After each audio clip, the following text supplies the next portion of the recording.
నమస్తే, నేను సిరి. ప్రకాష్ రాజ్ గారు అయితే మళ్ళీ కూడా ఒక ట్వీట్ అయితే ఇవ్వడం, అంటే తన ట్విట్టర్ అకౌంట్లో ఒక ట్వీట్ చేయడం జరిగింది తిరుపతి లడ్డు విషయం గురించి. గతంలో మనం చూసాము తను ఏమేమి మాట్లాడాడు ఏంటి అనేది కూడా మనం చూస్తూనే వస్తున్నాం. అయితే 30 తారీఖు తను ఒక వీడియో రిలీజ్ చేస్తానని, లేకపోతే దానికి సమాధానం చెప్తానని చెప్పేసి తనైతే చెప్పడం జరిగింది.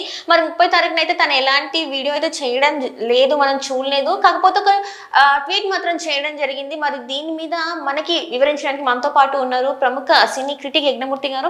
నమస్కారం సార్. నమస్తే సిరి. సార్, ఇప్పుడు చూస్తుంటే ప్రకాష్ రాజ్ గారు తిరుపతి శ్రీవారి లడ్డు విషయం గురించి అది స్టార్ట్ అయినప్పటి నుంచి కూడా పవన్ కళ్యాణ్ గారు ఒక ట్వీట్ చేస్తే దానికి మళ్ళీ ప్రకాష్ రాజ్ గారు ట్వీట్ చేయడం, ఇలా మనం చూస్తూనే ఉన్నాం. ఆఖరికి ఒక వీడియో రిలీజ్ చేసి నేను 30 తారీఖున దీని గురించి నేను మాట్లాడుతా అన్నారు. కానీ దాని గురించి ఎక్కడ ఎలాంటిది జరగలేదు. కానీ తన ట్విట్టర్ అకౌంట్లో మాత్రం ఒక ట్వీట్ చేయడం జరిగింది. దాన్ని మనం ఎలా చూడాలంటారు? మనం చూస్తే తిరుపతి లడ్డు వ్యవహారం ఏదైతే ఉందో ఆ విషయంలో పవన్ కళ్యాణ్ని ప్రకాష్ రాజ్ టార్గెట్ చేశారని చెప్పేసి మనకు అర్థమవుతూ ఉంది. సో అప్పటి నుంచి కూడా ఆయన మీరు అన్నట్టు ఏదైతే తన అభిప్రాయాన్ని తన ఎక్స్ వేదిక ద్వారా పంచుకున్నారో పవన్ కళ్యాణ్, అప్పటి నుంచి కూడా సో ఆయన ఏదో వాగ్బాణాలని అంటే ఎక్స్ బాణాలను ఆయన వదులుతున్నారు అని చెప్పేసి మనం అర్థం చేసుకోవాలి. సో రకరకాల ప్రశ్నలు, అంటే లేనిపోని వివాదాలను ఎందుకు రేకెత్తిస్తున్నారు, ఇప్పటికి దేశంలో కమ్యూనల్ గొడవలు చాలవా, ఇప్పుడు ఉన్నవి మళ్ళీ ఇంకో కొత్త గొడవ తీసుకొస్తున్నారు ఎందుకు, అది మీ రాష్ట్రంలో జరిగినటువంటి ఒక వ్యవహారం, మీరే అధికారంలో ఉన్నారు కదా, దాని మీద ఇన్వెస్టిగేట్ చేయండి, ఎవరైతే తప్పు చేశారనుకుంటే వాళ్ళ మీద చర్యలు తీసుకోండి, దానికోసం ఎందుకు ఇంత చేస్తున్నారా అన్న రీతిలో ఆయన ఆ పద్ధతిలోనే ఆయన తన ఈ ఎక్స్ వేదికగా కొన్ని బాణాలను సంధిస్తూ వస్తున్నారు. మనం చూసాం 2 రోజుల క్రితం సెప్టెంబర్ 20న దేవుణ్ణి రాజకీయాల్లోకి లాగకండి అని చెప్పేసి ఆయన పెట్టాడు. కానీ ఈయన యాక్చువల్గా తిరుపతి లడ్డు వ్యవహారంలో పవన్ కళ్యాణ్ గారు ఏదైతే తన అభిప్రాయం పంచుకున్నారో దాన్ని ఆయన ఒక కమ్యూనల్ గొడవగా చూసింది ఈయనే. పవన్ కళ్యాణ్ గారు అక్కడ దాని కమ్యూనల్ గొడవగా చూడాల. సో ఒక హిందువులు చాలా పవిత్రంగా భావించేటువంటి ఒక అంశం ఏదైతే ఉందో తిరుపతి లడ్డు ప్రసాదం, అక్కడ అపచారం జరిగింది, అది అపవిత్రమైంది, దానివల్ల హిందువుల మనోభావాలు దెబ్బతిన్నాయి అన్న రీతిలో ఆయన తన బాధను ఆవేదాన్ని వ్యక్తం చేశారు. అది సెక్యులరిస్ట్గా భావించి, అలాగే చాలా తన అధిష్టిగా కూడా గతంలో చెప్పుకున్నారు ఆయన, అంటే నాస్తికుడని ప్రకాష్ రాజ్. సో ఆయనకి అది కష్టం కలిగించింది. అందుకని జస్ట్ ఆస్కింగ్ అని చెప్పి ఒక చివరిలో ఒక హ్యాష్ ట్యాగ్ పెడుతూ ఆయన ప్రశ్నలు సంధిస్తూ ఉన్నారు. సో ఇప్పుడు ఈరోజు కొత్త భక్తుడికి పంగనామాలు ఎక్కువ కదా, ఇక చాలు, ప్రజల కోసం చేయవలసిన పనులు చూడండి, enough is enough, now will you please focus on what is important to the citizens, just asking. అంటే ఈయన ఎవరి పేరుని ప్రస్తావించకుండా సో పరోక్షంగా ఆయన టార్గెట్ చేస్తూ, పవన్ కళ్యాణ్ టార్గెట్ చేసే ఇది ఆయన ట్వీట్లు చేస్తున్నారనేది అందరికీ అర్థమైపోతూ ఉంది.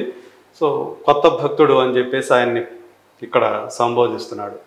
కొత్త భక్తుడికి అంటే మనకు ఒక నానుడి ఉంది జనసామాన్యంలో, కొత్త భిక్షగాడికి పొద్దెరగడు, కొత్త భిక్షగాడు పొద్దెరగడు. అంటే కొత్తగా ఆ భిక్షం అనే దాంట్లో ఆ పనిలోకి దిగే అతనికి పొద్దు తెలియదు, అంటే పొద్దెరగడు అని చెప్తారు. అంటే చీకటి పడినా తెలియదు, తిరుగుతూనే ఉంటాడు, ఎందుకంటే వాళ్ళు ఆ ఎంతూజియాజం ఉంటుంది, డబ్బులు వస్తూ ఉంటాయి కదా, అందుకని టైం అనేది తెలియకుండా చీకటి పడినా తెలియకుండా తిరుగుతూ ఉంటాడు అనేది ఒక నానుడి. అలాంటి దాన్ని తీసుకొచ్చి ఇక్కడ కొత్త భక్తుడికి పంగనామాలు ఎక్కువ అని చెప్పి ఒక వెటకారమైన ధోరణిలో ఆయన్ని ఇచ్చేస్తున్నాడు. సో పంగనామాలు ఎక్కువ అనే మాట మరి చాలామంది భక్తులకి హిందువులకి నామాలు ఏవైతే కొంతమంది నిలువు నామాలు పెట్టుకుంటారు, కొంతమంది అడ్డనామాలు పెట్టుకుంటారు. సో ఏదేమైనప్పటికీ కూడా దాన్ని ఆయన పరిహసిస్తున్నాడు. కొత్త భక్తుడిలాగా, అంటే కొత్త పిచ్చోడు అన్నట్టు టైపులో మాట్లాడుతున్నాడు ఆయన. సో వాళ్ళకి పంగనామాలు అంటే ఎక్కువ నామాలు ఎక్కువ పెట్టుకుంటారు, అంటే ఎన్ని నామాలు పెట్టుకుంటారో దాంతో సరిపెట్టుకోకుండా కొత్త భక్తుడు కాబట్టి నామాలు ఎక్కువ పెట్టుకుంటాడు అని ఎద్దేవా చేస్తున్నాడు, పరిహసిస్తున్నాడు. ప్రజల కోసం చేయవలసిన పనులు చూడండి, ప్రజల కోసం చేయాల్సిన పనులు వాళ్ళు ఎప్పుడైతే అధికారంలోకి వచ్చారో అప్పుడే తను డిప్యూటీ సీఎంగా పవన్ కళ్యాణ్ చేయాల్సిన పనులు ఆయన చేస్తున్నాడు. అలాగే సీఎం చేయాల్సిన పనులు చంద్రబాబు నాయుడు చేస్తారు. మిగతా అందరూ కూడా వాళ్ళ పనులు వాళ్ళు చేస్తూ ఉన్నారు. ఆయన పంచాయతీరాజ్ మినిస్టర్గా ఉండి గ్రామ సభల్ని వేల సంఖ్యలో ఒకేసారి గ్రామ సభల్ని స్టార్ట్ చేయించారు. సో ఇట్లా మొత్తానికి తను ఏరి కోరి అవన్నీ కూడా పర్యావరణ శాఖ తీసుకున్నా కానీ ఇవన్నీ కూడా అంటే ప్రకృతికి సంబంధించిన ఇవన్నీ కూడా పంచాయతీకి సంబంధించిన శాఖల్ని తను తీసుకున్నారు, ఏరుకోరి తీసుకున్నారు చేయటానికే. సో ఏం చేయాలి ఏంటి అనేది ఆయన ఆల్రెడీ ప్రిపేర్డ్గానే ఉన్నారు. సో ఈయన ఆయన ఏం చేశాడు ఏంటో ఆయన కూడా ఒకవేళ ప్రజలకి సేవ చేసి ఉంటే మంచిదే, మనకి అంతగా తెలియదు కానీ ఆయన ఏం చేశారో. బట్ పవన్ కళ్యాణ్ గారు ఏం చేస్తూ వచ్చారు ఏంటి ఇప్పటిదాకా కూడా తన సంపాదించేది సినిమాల ద్వారా తన సంపాదించే దాంట్లో ఎంతమందికి ఎన్ని దానాలు చేశారు ఏంటి అనేది ఆయన చుట్టుపక్కల ఉండే వాళ్ళకి ఆయన సమీపంలో ఉండే వాళ్ళందరికీ తెలిసిన విషయమే.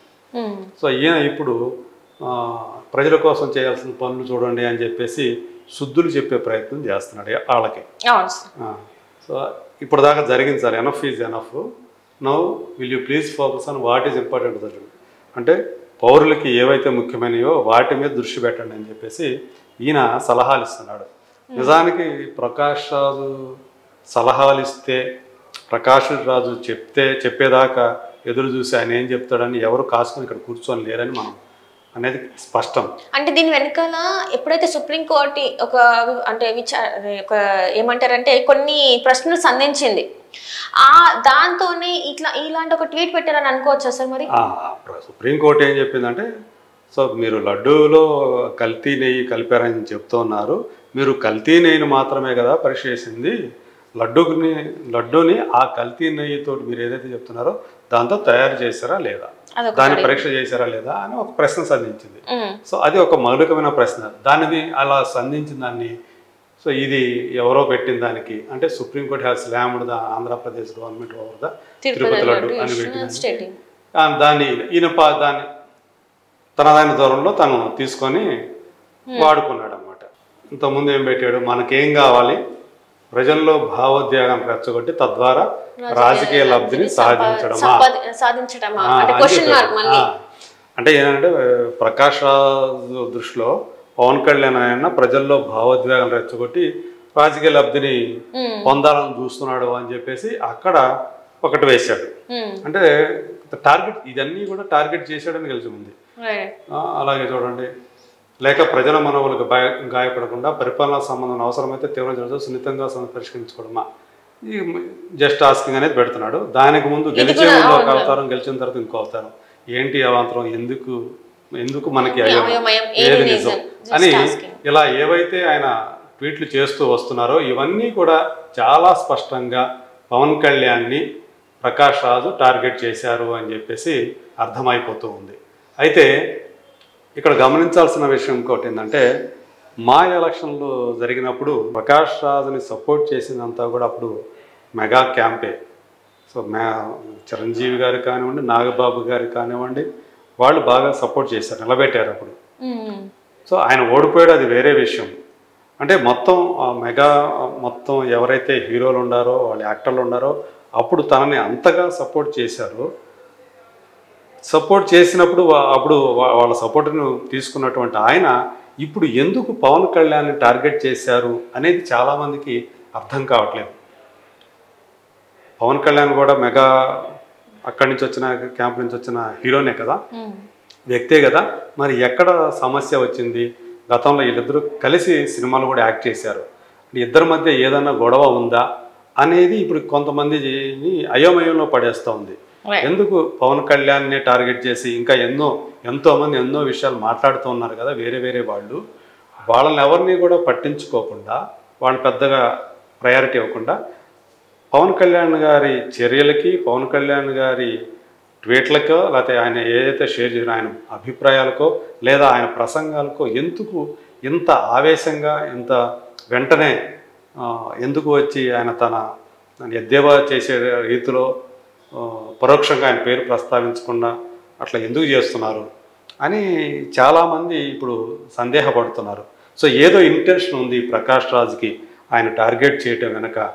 సో ఇప్పుడు అందరూ కూడా ఎందుకు ఆ రోజు మనం ప్రకాష్ రాజ్కి సపోర్ట్ చేసామా అని చెప్పేసి చిరంజీవి, నాగబాబు లాంటి వాళ్ళు ఇప్పుడు అందరూ కూడా వాళ్ళు బాధపడుతూ ఉన్నట్టుగా మనకు అందుతున్నటువంటి సమాచారం. నాగబాబు అయితే మరీ చాలా ఎక్కువగా ప్రకాష్ రాజ్ ఏవైతే ఈ దాడి చేస్తున్నాడో, ట్వీట్ల దాడి, ఇది నాగబాబు గారిని మాత్రం చాలా బాధ పెడుతుంది.